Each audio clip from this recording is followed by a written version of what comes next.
We are here today with an old friend who happens to be young, and that is Kent Young, the founder and CEO of Spin Games. And first of all, Kent, thank you for this time, and it's good to see you again. It's good to see you too, Frank. Happy Australia Day, mate. Right. Kent, a lot of folks might not be familiar with Spin Games, based out of Reno. Tell us a little bit about your history and where you are in the gaming industry right now.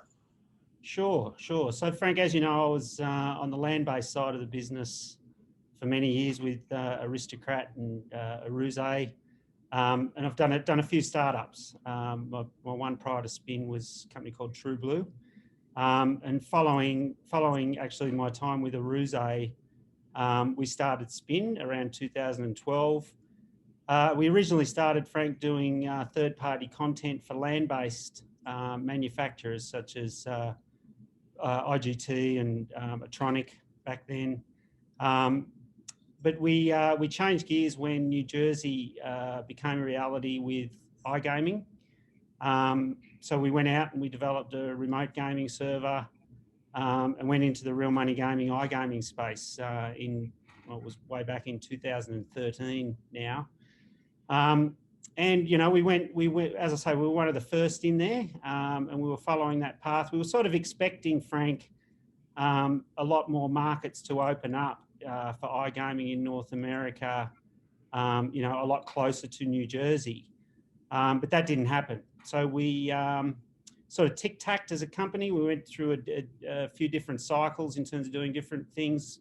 For example, we went into the B2B social space, so we could use our real money gaming technology in social. So we integrated with companies such as GAN and GreenTube, Ruby Sevens, and sort of went into that space while we were, you know, anticipating more real money gaming to open. And along that path, we've done a few different things. We've done our own content, and then we've also aggregated a lot of the land-based manufacturers' content. So, you know, for many years we worked with Konami.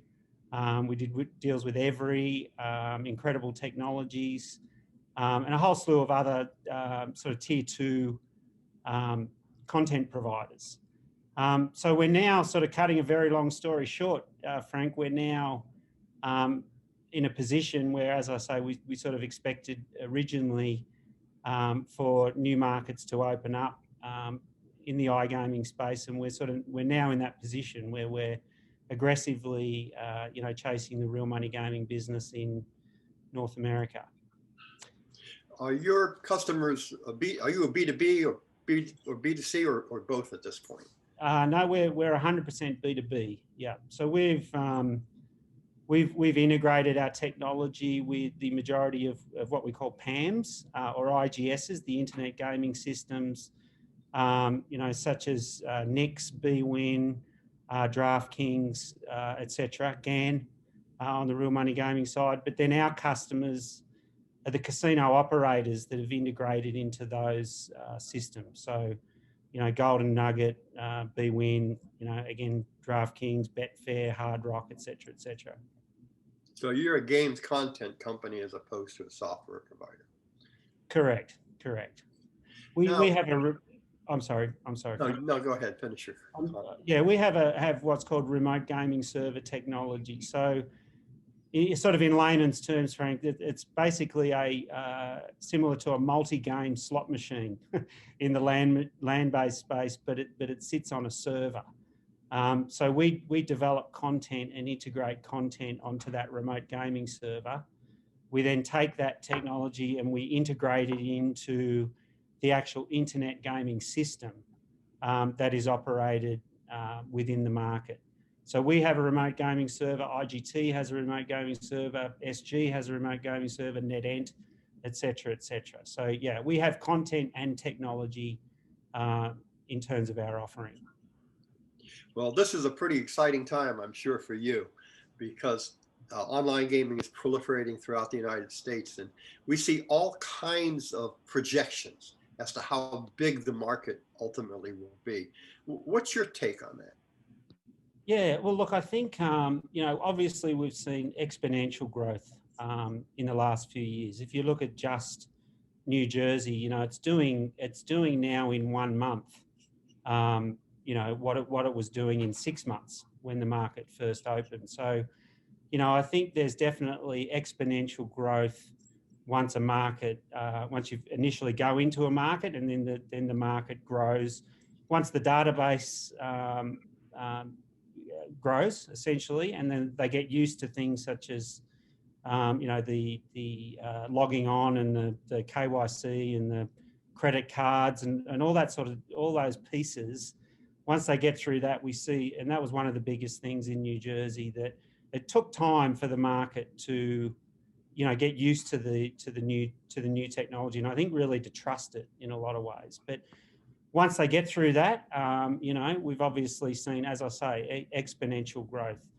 You know, Pennsylvania, you know, I think that's doing about 50 odd million a month in iGaming, which, again, you know, for a market that's been only open for, you know, 12 months or slightly less than 12 months, you know, outstanding numbers. So, you know, I think there's a few sort of parts to it. You know, the other part obviously is the new markets that are opening up. So we've gone from New Jersey to Pennsylvania. You know, Michigan has just gone live. We've got West Virginia. And then, you know, there's obviously a lot of bills that are sitting out there at the moment, Indiana, Connecticut, for example. You know, my personal opinion is, and I'm pretty optimistic and pretty bullish, but I think that we're going to see a lot more markets open up. You know, for a lot of reasons, Frank. I think, you know, given that the market has been proven, and it's been proven from a compliance perspective, you know, across New Jersey, Pennsylvania, obviously, you know, poker and casino in Delaware, poker in Nevada. You know, it's definitely a trusted model, and it's obviously generating significant tax dollars, which, you know, given the COVID situation, you know, I think it's fairly obvious that the states are going to continue to look for you know, trusted taxation revenue. And just one other point, I think, which is very important, you know, Michigan is the first commercial and tribal iGaming market in North America. So again, my personal opinion, I think that once it's proven, once it's up and running, and it's proven that it's working, I think we're going to see a big push for more tribal jurisdictions. If you look at what happened with Class 3, you know, Class 2, that once the model is proven, that they're obviously in land-based, you know, we're going to see a lot more, in my opinion, a lot more of a push, you know, in particular on the tribal side. Yeah, the tribal leaders seem to be, I don't know if conflicted is the right word, but there are different attitudes. And you see in California, for example, where they're very protective of their land-based casino and of their, not quite a monopoly, but near a monopoly on gaming. Right. And so they're hesitant to really embrace online gaming and sports betting for fear that they're going to lose that. And then you see other cases, and you just mentioned Michigan, where the state is going, as that compact has incorporated tribal online gaming into their compacts. Are you, it sounds to me like you're pretty optimistic that if Michigan works out, that it'll allay some of the fears of tribal operators in places like California. Yeah. You know, I think that, again, I think once the model's proven, and you're 100% correct, Frank, you know, sovereign immunity and the right for gaming in a lot of the tribal jurisdictions is extremely important. You know, I see that as actually as a positive, because I think that, again, if the Michigan model is shown that doesn't impact, you know, tribes' rights, but actually is a value add to their gaming offering that takes them beyond, you know, just Class 2 and Class 3. I think it's a positive. My personal opinion is it's a when, not an if. I'm certainly not suggesting that there won't be a lot of water that goes under the bridge to get there. But I think, you know, next step, if we see another jurisdiction open up that includes tribal, then, you know, again, I'm optimistic that it'll sort of have a snowball effect across the market. If not, I think there's still plenty of other commercial markets that we have great opportunity. As I say, I mentioned a couple earlier. Well, Connecticut is actually obviously a tribal application, where Indiana's more commercial. But yeah, I think that we're going to see broadly across the market, commercial and tribal, we'll see a lot more growth. And not to mention, we've also got the Canadian jurisdictions, which are part of North America. We actually won an RFP in British Columbia. We're anticipating a Q3 launch there. And, then there's Ontario, there's LQ, which are all very good markets that we're very much focused on North America. That includes Canada. We're not focusing on any other markets in the medium term. We're going to leave Europe to Europe because we feel that our strengths are definitely here. But yeah, just we've got enough on our plate right now, Frank, to be honest with you. We're essentially going 4x in terms of jurisdictions within a 12-month period, which is great. Having said that, I understand your focus on North America, but it's a big world out there, and you see a lot of things happening, at least talking about happening in India, Latin America. Europe's been a market for a while, even though it's liberalizing in some ways too. Yeah. You could take out your crystal ball and we would say, have the same conversation 10 years from now. What do you think the online gaming world will look like?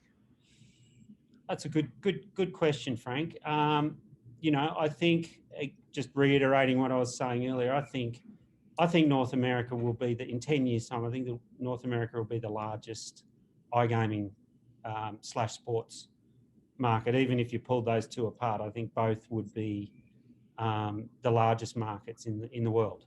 And that's just given initial numbers on just a few jurisdictions. Europe is what I call now, it's a mature market. We're seeing a lot of responsible gaming initiatives, particularly in the UK. The environment is becoming a lot more stringently regulated. So at the same time, we're seeing a lot of other markets becoming regulated in Europe that weren't as regulated prior. You could have a license out of Gibraltar, for example, to operate in Portugal, where Germany, Portugal, etc., are all becoming regulated. So I think we're going to continue to see that. Definitely South America. We've seen Colombia has opened up, Argentina has opened up. Brazil is not there yet, but that's definitely been one of those markets that sort of everybody's expecting to open up. That had a lot of fits and starts, but if that gets there, obviously that's an enormous market. So I think we'll see Latin America continue to grow. Asia is an interesting one. There has been talk, although I don't think it'll eventuate in the short term, but there's definitely been talk of Macau opening up at some point. There's obviously a lot of dynamics in, with the China situation and China actually pulling back on marketing to the Chinese. In saying that, there's obviously the Philippines is a regulated market. There's been talk in Singapore. I think that Asia, if it works out, that could really be the golden goose. So potentially, I think we'll see more markets open up within Asia that are regulated. Again, I think they tend to look at the US. The world tends to look at the US. In particular, Nevada is really the benchmark. And again, as the markets open up here and we see more and more regulated markets working effectively, being compliant, I think that'll have more of a global impact. But yeah, look, I think in short, we're going to see other regions open up, but I think North America, definitely, with the way that things are going today, will be the largest market, unless we have, if China opened up, for example, obviously that's a significant significant market. But I can't, you know, looking out 10 years for somewhere like China is difficult. I can't see that happening in the short to medium term. So, yeah, our bet's on the US, Frank. And Ken, if we were to look at Spin Games 10 years from now, what would we see? That's an interesting question. I think that you know, we're in a very good position in the marketplace right now, Frank. And you know, we have a lot of different companies knocking on our door. You know, based on sort of how we're positioned in the market. We're really one of the only independent RGSs outside of the large manufacturers. And we've got a lot of very good content that is American-centric content. Our position at the moment is we're going to keep doing what we're doing. Okay, so we're going to really focus on growing the business, taking advantage of these new markets. But obviously, 10 years is a long time, Frank.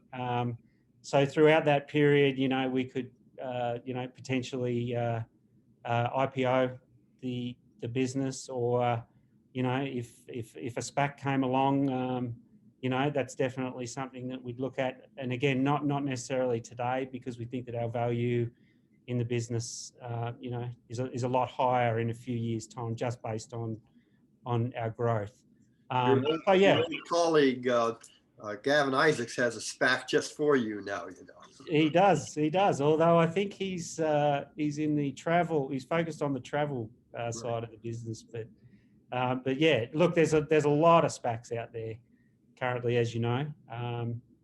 And yeah, but we're really, as I say, we're really focusing now on growing the business and following. We've got a very clear strategy in terms of growing the business, and it's all green fields for us right now, Frank. As I say, you know, going essentially from one jurisdiction to 4, you know, that's 4x growth, 4x growth plus. So that's really our focus. But yeah, in 10 years, hopefully we'll be worth a hell of a lot more than what we are today. And if there was the right sort of exit along the way, then terrific. Or, you know, as I say, if we looked at listing the company or whatever we'd need to do along the way to